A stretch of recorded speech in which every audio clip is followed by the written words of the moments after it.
का जीव भाव भ्रमण करता हुआ सुकुमालिका के भाव में उसे धर्म की शरण प्राप्त हुई। धर्म की शरण प्राप्त हुई, परंतु जीवन में फिर एक ऐसा मोड़ आ गया कि संयम के उत्कृष्ट मार्ग पर बढ़ते बढ़ते पुनः वो अपने मार्ग से स्खलित हो गई। हम जीवन में धर्म करते हैं और सोचते हैं कि हमने बहुत धर्म कर लिया, धर्म आराधन कर लिया और हमें तो क्या हो जाना चाहिए, बहुत जल्दी भव सागर से पार हो जाना चाहिए। हम तो प्रतिदिन सामायिक कर रहे हैं, हम तो प्रतिदिन माला कर रहे हैं, और जो ज़्यादा सामायिक करते हैं तो 2 सामायिक, 5 सामायिक। अपने मन में हम चिंतन करते हैं कि हमसे बड़ा धर्मात्मा कोई नहीं। ये मन की बात है, बाहर की बात नहीं। आ जाता है कभी कभी व्यक्ति के मन में कि मैंने तो बहुत धर्म किया है और इतना धर्म करने का परिणाम तो ये होना ही चाहिए कि अब क्या मिल जाए, मोक्ष मिल जाए। परंतु ये मोक्ष का मार्ग इतना सरल मार्ग नहीं है। जितना हम ऊपर चढ़ते हैं, जितना हम धर्म आराधन करते हैं, गिरने की संभावना भी उतनी ज्यादा। जितनी ऊंचाई होगी उतने ही नीचे भी आना पड़ेगा। यदि हम चिंतामणि श्री पार्श्वनाथ भगवान के भवों को देखें तो देखिए, धर्म करते करते, आराधन करते करते, तप करते करते 10 भव लग गए। कहाँ तक पहुँचने में? एक साधारण आत्मा को परमात्मा बनने में 10 भव लगे। भगवान महावीर के जीवन को देखें तो कितने भव लगे? 27 भव लगे। नैसार के भव में धर्म की शरण प्राप्त हुई और उसके बाद भी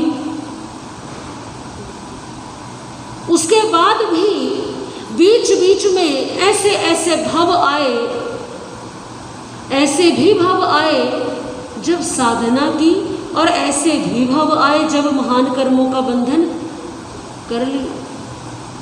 27 जन्म लग गए। और हमें माला करते हुए 1 महीना नहीं हुआ होगा, और तब भी हम क्या सोचते हैं, 1 महीना हो गया जप करते हुए, अभी तक तो ये समस्या दूर नहीं। ऐसा ही है ना? कोई परेशानी आई, गुरुजी महाराज, गुरनी जी महाराज के चरणों में गए, उन्होंने कहा, निर्देश दिया, ये जप करो सब ठीक हो। जाप करना शुरू किया। अब रोज जाप करते हैं और रोज क्या सोचते हैं, पता नहीं कब असर होगा, पता नहीं कब सब कुछ ठीक होगा। 1 दिन, 2 दिन, 15 दिन, और जहाँ 1 महीना बीत जाए ऐसा लगता है कि बस ये तो सब क्या है, ये सब बेकार। हमारे ही कर्म है, हमारे ही बांधे हुए कर्म है, कोई और इन्हें काट नहीं सकता। जिन कर्मों को हमने जन्म जन्मांतरों में बांधा है, हम सोचते हैं 1 माला रोज कर लेंगे तो कर्म कट जाएंगे। इतना आसान नहीं। और फिर क्या करते हैं हम, 1-2 महीना किया हमने और फिर हम क्या कर देते हैं उसको, भाई इसका कोई असर नहीं। असर ऐसा नहीं कि धर्म का नहीं है। जितना हम धर्म कर रहे हैं उससे कई गुना अधिक हमारे पाप कर्म।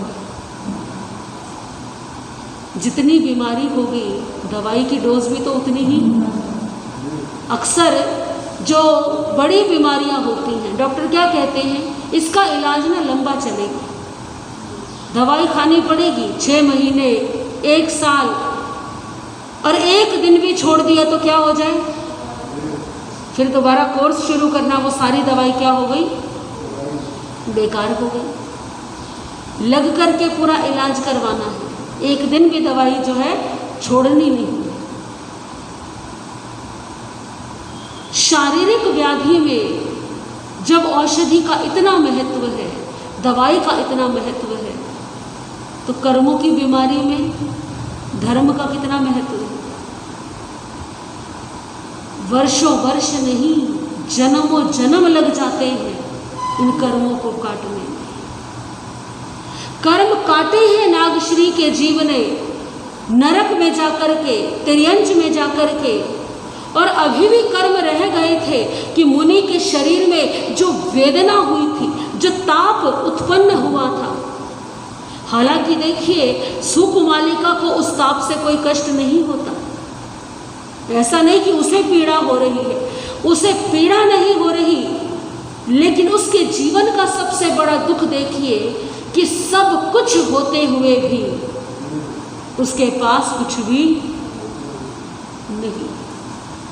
एक व्यक्ति का इससे बड़ा दुर्भाग्य और क्या होगा कि उसके पास अरबों की संपत्ति हो और डॉक्टर कहे कि तुम्हें कोई बादाम नहीं खाने, काजू नहीं खाने, तुम्हें क्या खाना है, बिना घी की चुपड़ी हुई रूखी रोटी खानी। व्यक्ति के पास में इतना पैसा है कि वो बढ़िया से बढ़िया, महंगे से महंगे कपड़े खरीद सकता है, लेकिन डॉक्टर कहते हैं कि तुम्हें स्किन में एलर्जी है, तुम्हें क्या पहनना है, केवल और केवल सूती कपड़ा पहनना। तुम्हारी कमर में दर्द है, तुम्हें किस पर सोना है, लकड़ी के तख्त पर या जमीन पर सोना है। क्या करेंगे उस पैसे, कोई लाभ है उस पैसे का? फिर जब व्यक्ति अच्छा खा नहीं सकता, अच्छा पहन नहीं सकता और बढ़िया नरम मुलायम बिस्तर पर सो नहीं सकता, तो पूर्व पुण्य के प्रभाव से पैसा कितना भी हो, लेकिन जीवन में, उसके जीवन में और एक दरिद्र व्यक्ति के जीवन में कोई अंतर है? एक दरिद्र व्यक्ति रूखी रोटी खाता है, क्यों? क्योंकि उसके पास पैसा नहीं है घी खरीदने के, और एक धनी व्यक्ति रूखी रोटी खाता है क्योंकि उसे खाना हजम नहीं होगा। तो सोच कर के देखिए कि जिस व्यक्ति के पास में इतना पैसा है कि वो जब चाहे जो भी खा सकता है, इस संसार की महंगी से महंगी वस्तु, महंगे से महंगा पकवान खा सकता है, परंतु खाना क्या है उसे? बिना मसाले का रूखा सूखा खाना खाना। ये दुर्भाग्य नहीं तो और क्या? ये अशुभ कर्म का उदय नहीं तो और क्या है? व्यक्ति चाहे तो सोने, चांदी, हीरे, माणिक, मोती पहन सकता है, परंतु उसे एलर्जी हो जाती, उसे सुहाता ही नहीं। क्या करेंगे उस धन का? सुकुमालिका के अशुभ कर्म का उदय जो बचा हुआ था, वो प्राप्त हुआ उसे कि सब कुछ मिला, उत्तम परिवार मिला, माता पिता ऐसे हैं जो उसके लिए एक से एक उत्तम वर ढूंढ सकते हैं, परंतु नहीं। संयम अंगीकार कर लिया फिर सुकुमालिका, एक मार्ग मिला आत्म कल्याण का, कर्म निर्जरा, और धर्म के मार्ग पर बढ़ भी रही थी। बेले बेले पारणा करते हुए सूर्य अतापना लेने के भाव, कोई छोटी बात नहीं है ये। किसे कहते हैं बेले बेले पारणा करना? 2 दिन का उपवास, फिर 1 दिन का पारणा, और ऐसा नहीं कि फिर पारणा करके जो है 2-4 दिन भोजन करेगी, नहीं। पारणा करने के अगले दिन फिर बेले की आराधना शुरू, और ऐसे कठिन समय में आज हम एक उपवास करते हैं, हमारा शरीर कैसा हो जाता है? निढाल हो जाता है। बेला तेला करे, अठाई करे तो उसके बाद तो शरीर में हिम्मत नहीं रहती। लेकिन बेले बेले पारना करने पर भी सुकुमालिका के भाव क्या हैं कि मैं सूर्य की आतापना। भाव उत्कृष्ट है। लेकिन देखिए, धर्म के मार्ग पर बढ़ते बढ़ते, कर्म निर्जरा करते करते फिर क्या हो गया? ये जीवन की यात्रा ऐसी ही है। जब हमें लगता है ना कि हम बहुत सही जा रहे हैं, सही मार्ग पर हैं, बस अब सब कुछ ठीक होगा, तभी क्या हो जाता है? तभी कोई ना कोई घटना घटित हो जाती है। और सुकुमालिका ने भी निदान कर लिया। निदान कर लिया। जीवन में एक बार धर्म के मार्ग से कोई च्युत हो जाए तो पतन तो फिर अकेली हो गई, स्वच्छंद रहने लगी, अकेली रह करके ही अपनी आयु को पूर्ण किया। ईशान कल्प में देवगणिका के रूप में उत्पन्न हुई, वहाँ अपनी 9 पल्योपम की आयु को पूर्ण किया और वहाँ से आयु पूर्ण करके जम्बू द्वीप के भरत क्षेत्र में पांचाल जनपद में कांपिल्यपुर नगर था। वहाँ के राजा का नाम था द्रुपद, रानी का नाम चुलनी। राजा द्रुपद और रानी चुलनी के यहाँ पर एक पुत्र पहले से ही था जिसका नाम था धृष्टद्युम्न। एक पुत्री ने जन्म लिया। ये कोई और नहीं, ये वही सुकुमालिका का जीवन, यानी कि नागश्री का जीवन। पुत्री के रूप में राजा द्रुपद और रानी चुलनी के यहाँ पर जन्म लिया।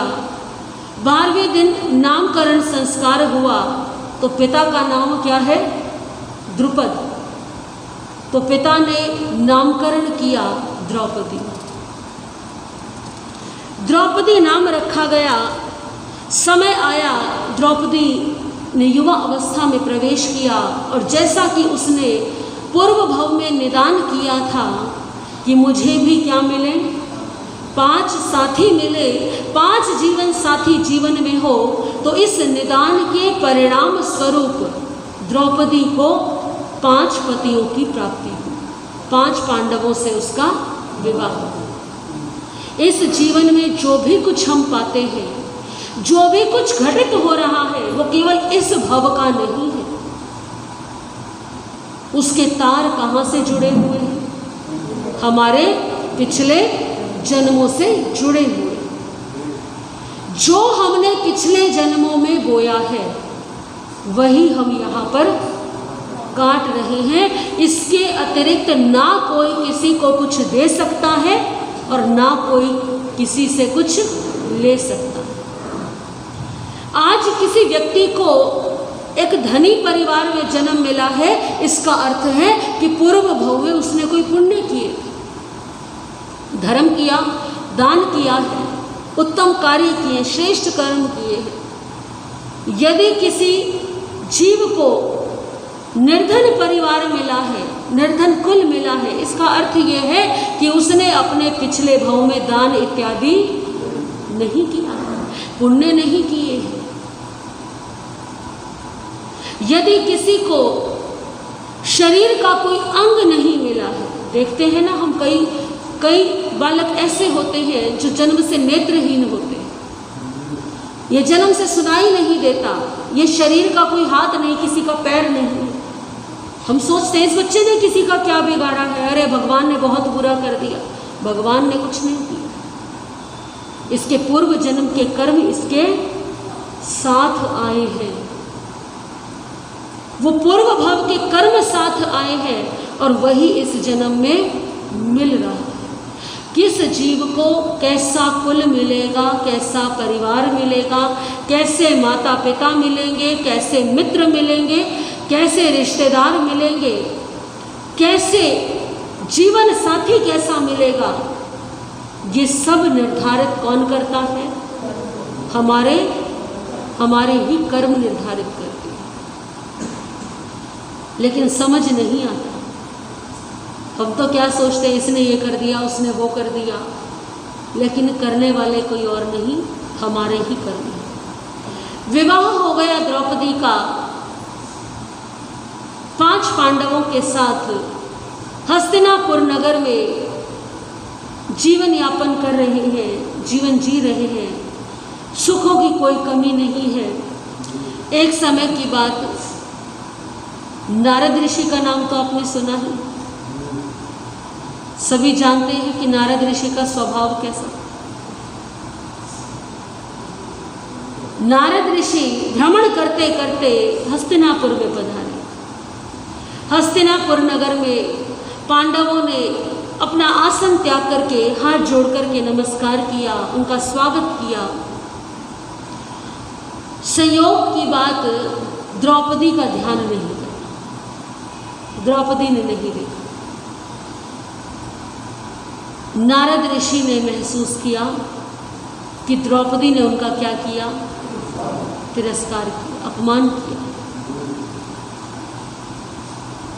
कहा तो कुछ नहीं नारद ऋषि ने, परंतु इस भाव को लेकर के ही वो वहां से चले। मन में कोई भाव आए तो तुरंत उसका क्या कर लेना चाहिए, समाधान कर लेना चाहिए। यदि नारद ऋषि को ऐसा कुछ लगा तो उसी समय निदान कर सकते थे, या उसी समय द्रौपदी से कह सकते थे कि क्या बात है, ध्यान कहाँ। परंतु कहाँ रखी बात, जो बात मन में रखी जाती है वो क्या बन जाती है, कुंठा बन जाती है, उसके परिणाम अच्छे नहीं होते। तो नारद ऋषि इन भावों को लेकर के ही वहां से प्रस्थान कर गए।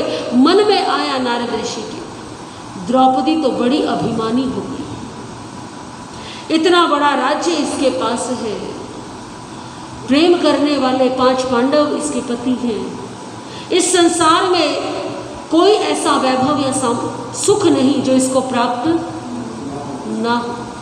तो इस कारण से इसको क्या हो गया है, अभिमान हो। इसका अभिमान तो क्या करना चाहिए। ऐसा विचार करते करते नारद ऋषि, क्योंकि नारद ऋषि के पास में अनेकों विद्याएं थी, आकाशगामिनी विद्या भी थी, वे जहाँ चाहे जा सकते थे। तो ऐसे अपनी विद्या का प्रयोग करके नारद ऋषि पहुंच गए घातकी खंड में। घातकी खंड में पहुंचे। घातकी खंड के पूर्व दिशा में दक्षिणार्ध भरत खंड में, वहां अपरकंका नाम की राजधानी थी। वहां पे राजा राज्य करते थे, राजा पद्मनाभ। पद्मनाभ राजा के यहाँ पर पहुंच गए। नारद ऋषि को देखा राजा पद्मनाभ ने, नमस्कार किया, स्वागत सम्मान किया उनका। नारद ऋषि को हर जगह जाने की अनुमति थी। नारद ऋषि के लिए कोई ऐसा स्थान नहीं जो वर्जित हो। और राजा महाराजाओं ने सभी इतना आदर करते थे नारद ऋषि का कि वो कभी भी किसी भी राजा के यहाँ महल में जा सकते थे। तो उस समय जब नारद ऋषि वहां पहुंचे तो सभा लगी हुई थी और राजा पद्मनाभ अपनी 700 रानियों के साथ में कुछ वार्तालाप कर रहे हैं। नारद ऋषि ने देखा कितनी रानियां हैं, 700 रानियां। इसका अर्थ यह है कि इस राजा को विवाह करने में बड़ी बड़ी रुचि है। तो नारद ऋषि ने राजा पद्मनाभ से कहा, आपने तो इतने विवाह कर रखे, बहुत बढ़िया। राजा पद्मनाभ भी प्रसन्न हो कि मेरे वैभव की चर्चा अब कहाँ जाएगी, क्योंकि नारद ऋषि तो अलग अलग स्थान पर जाते रहते। तो राजा पद्मनाभ ने कहा कि संसार की सबसे सुंदर जो स्त्रियां हैं उनसे मैंने विवाह किया। नारद मुनि मुस्कुराए और वो मुस्कुराहट बड़ी अलग है। राजा पद्मनाभ को अखर हुई। क्या बात है, आप मेरे इस मत से सहमत नहीं? नारद ऋषि कहने लगे, तुम तो ना कुएं के मेंढक हो। कुएं के मेंढक को अपना कुआं क्या लगता है? समुद्र लगता है, सारा संसार लगता है। और इसी कारण से तुम्हें अपना अंतःपुर क्या लगता है? सबसे श्रेष्ठ लगता है। क्या अर्थ है इसका? नारद ऋषि समझ गए कि अब सही समय है अपनी बात कहने का। महाराज, आपके अंतःपुर में कोई एक भी रानी ऐसी नहीं है जो द्रौपदी के सौंदर्य की बराबरी कर सके। कौन है द्रौपदी? बता दिया, परिचय दे दिया और वहां से चले गए। राजा पद्मनाभ अब घातकी खंड से यहाँ आना हस्तिनापुर तक ये संभव नहीं, लेकिन प्रबल इच्छा है कि द्रौपदी को कहाँ ले आऊं? अपने महलों में ले आऊं। तो जो कार्य बल से नहीं हो सकता, उस कार्य के लिए छल का सहारा। राजा पद्मनाभ का एक पूर्व भव का मित्र था जो देवलोक में गया था। राजा पद्मनाभ ने उस मित्र को याद किया। वो देव प्रकट हुआ, पूछा कि क्या इच्छा है। पद्मनाभ ने बताया कि मुझे क्या चाहिए और उसे यहाँ लेकर गया। तो देव ने कहा कि तुम जिसकी कामना कर रहे हो वो पतिव्रता स्त्री है, वो सती नारी है, वो कभी भी तुम्हारा प्रस्ताव स्वीकार नहीं करेगी, वो कभी तुम्हें स्वीकार नहीं करेगी। ये मांग छोड़ दो। नहीं, तुम एक बार उसे यहाँ ले आओ। जब वो यहाँ आ जाएगी तो उसके पास और कोई विकल्प। देव ने बहुत समझाया परंतु नहीं माना राजा पद्मनाभ। पूर्व भव के वचन के कारण वो देव हस्तिनापुर नगर आया। रात्रि का समय था। रानी द्रौपदी शैया पर निद्रा में थी। पास में ही महाराज युधिष्ठिर भी सोए हुए थे। देव ने अपनी माया से अवस्वापिनी निद्रा में सुलाया दोनों को और द्रौपदी को शैया सहित उठा करके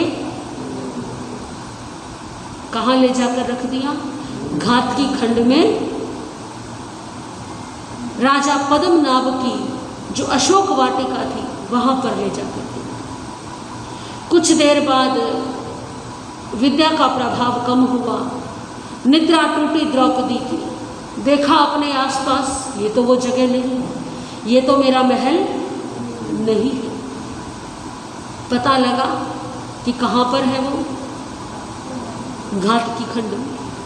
राजा पद्मनाभ आए, उन्होंने प्रस्ताव रखा। द्रौपदी समझ गई कि बहुत अनुचित घटित हुआ। मैं इस समय घातकी खंड में हूँ और राजा पद्मनाभ के अशोक वाटिका में हूँ। द्रौपदी एक चतुर स्त्री थी, समझदार स्त्री। विवेक से निर्णय लिया, विवेक से काम लिया। उसने राजा पद्मनाभ के बल को देखा, उसके छल को देखा। वो समझ गई कि अपने कार्य सिद्धि के लिए ये किसी भी हद तक जा सकता है। ऐसे व्यक्ति से छल से ही काम लेना उचित होगा। जिसने छल का प्रयोग किया है उसके लिए छल का ही सहारा लेना होगा। तो द्रौपदी ने अपने क्रोध को शांत किया, अपने मन के भावों को स्थिर किया और राजा पद्मनाभ से कहा कि देखो, मैं विवाहिता स्त्री हूँ। 5 पांडव मेरे पति। मेरे पति जो पांडव हैं उनके भाई हैं श्री कृष्ण वासुदेव।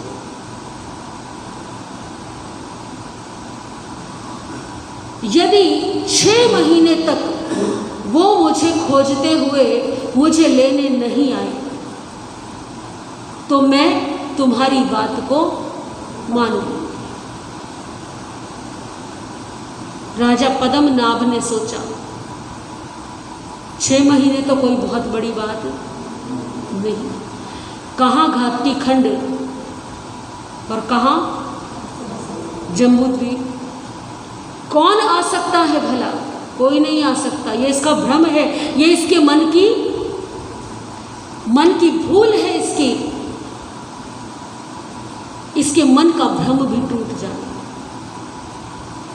अभी ये 6 महीने यहाँ रहेगी तो अपने आप ही यहाँ पे इसका मन लग जाएगा।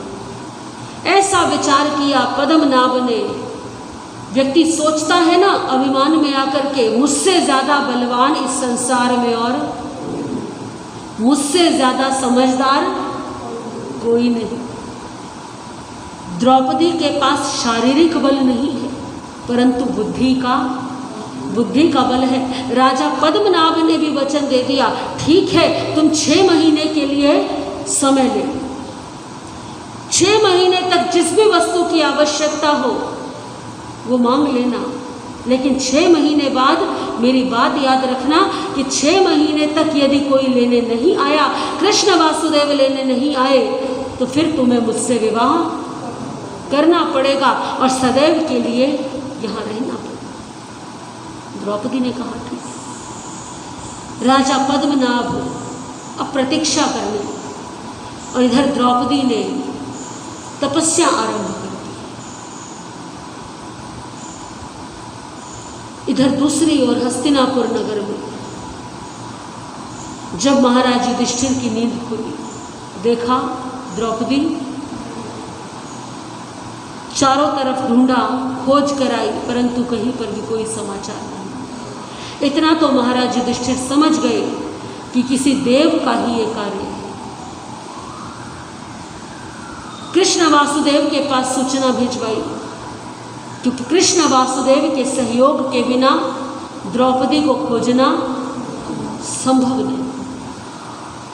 श्री कृष्ण वासुदेव ने चिंतन किया, विचार किया कि ऐसा कौन हो सकता है जो द्रौपदी का अपहरण कर ले, जबकि हर किसी को ज्ञात है कि द्रौपदी के 5 पति, 5 पांडव हैं, 5 पांडव पूर्ण रूप से समर्थ हैं, और इसके साथ साथ द्रौपदी मुझे भी अपना सखा, अपना भाई मानती है, मेरे इतने मधुर संबंध हैं पांडवों के साथ में। ऐसा ज्ञात होने के पश्चात भी कौन है जो ऐसा कर सकता? श्री कृष्ण अभी चिंतन कर ही रहे थे कि नारद ऋषि फिर घूमते घूमते, क्योंकि नारद ऋषि को पता है कि द्रौपदी कहाँ है, तो नारद ऋषि को हाल चाल जानना है कि कैसी उद्विग्नता मची हुई है, कैसे सब खोज रहे होंगे द्रौपदी को। तो कृष्ण वासुदेव के महलों में पहुंच गए नारद ऋषि। कृष्ण वासुदेव को मन में आया, कहीं ऐसा तो नहीं कि ये किसका काम है। तो नारद ऋषि से देखिए कितने चतुराई से पूछा कृष्ण वासुदेव ने कि नारद मुनि, आप तो अलग अलग स्थानों पर विचरण करते हैं, अलग अलग जगह पर जाते हैं, देवी द्रौपदी कहीं मिल नहीं रही, क्या आपने कहीं देखा उनको? क्या आपको ऐसा लगता है कि कहीं आपने उनको देखा है? अब नारद ऋषि क्या कहे कि जो कुछ हुआ है वो किसने करवाया है, वो ये तो कहेंगे नहीं। तो नारद ऋषि कहने लगे कि महाराज,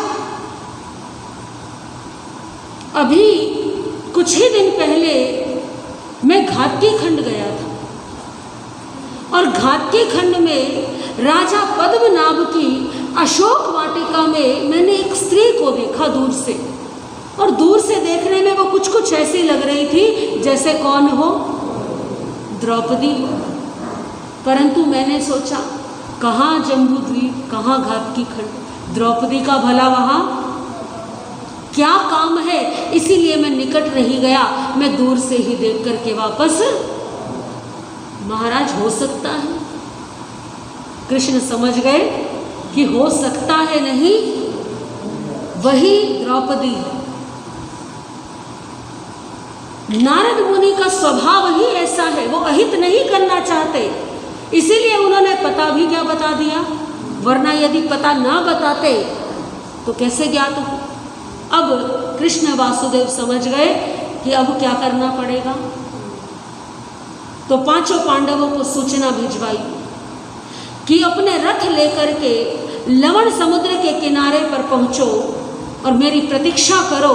मैं भी कहाँ पहुंचूंगा, लवण समुद्र पहुंचूंगा और वहां से फिर घातकी खंड पर जाएंगे और वहां से द्रौपदी को लेकर के आएंगे। कृष्ण वासुदेव का चरित्र ऐसा है कि कोई उनकी शरण में आए और वो उसका सहयोग ना करें, ऐसा हो नहीं सकता। एक महान कर्मयोगी थे श्री कृष्ण, आज उनका जन्म दिवस भी है और संयोग देखिए कि ज्ञाता धर्म कथाओं की चर्चा भी कहाँ पर आ पहुंची, हमारे श्री कृष्ण के ऊपर आ पहुंची है। तो श्री कृष्ण के बल को, उनकी बुद्धि को, उनके गुणों को कुछ और अलग तरीके से जानने का आपको अभी आगे और अवसर मिलेगा आने वाले दिनों में। जैसे जैसे इस अध्ययन को आप आगे और सुनेंगे, ये तो आपने बहुत सुना है, कहाँ जन्म हुआ, कैसे उन्होंने अपनी लीलाएं दिखाई, कैसे वो एक कर्म योगी थे जिन्होंने नियम नीति कानून सबको एक और रख करके न्याय की बात की, जीवन के उत्थान की बात की। परंतु श्री कृष्ण वासुदेव का जीवन किन और अर्थों में महान था, इसके बारे में आप आगे श्रवण करेंगे। तो कृष्ण वासुदेव ने संकल्प लिया है कि कुछ भी हो द्रौपदी को वापस लेकर के आना है, और जिसने ऐसा किया है उसका मान मर्दन भी अवश्य करना है, क्योंकि ये अनुचित कार्य है। किसी भी स्त्री को बिना उसकी इच्छा के इस तरह से उसका सोते हुए अपहरण कर लेना, ये बहुत ही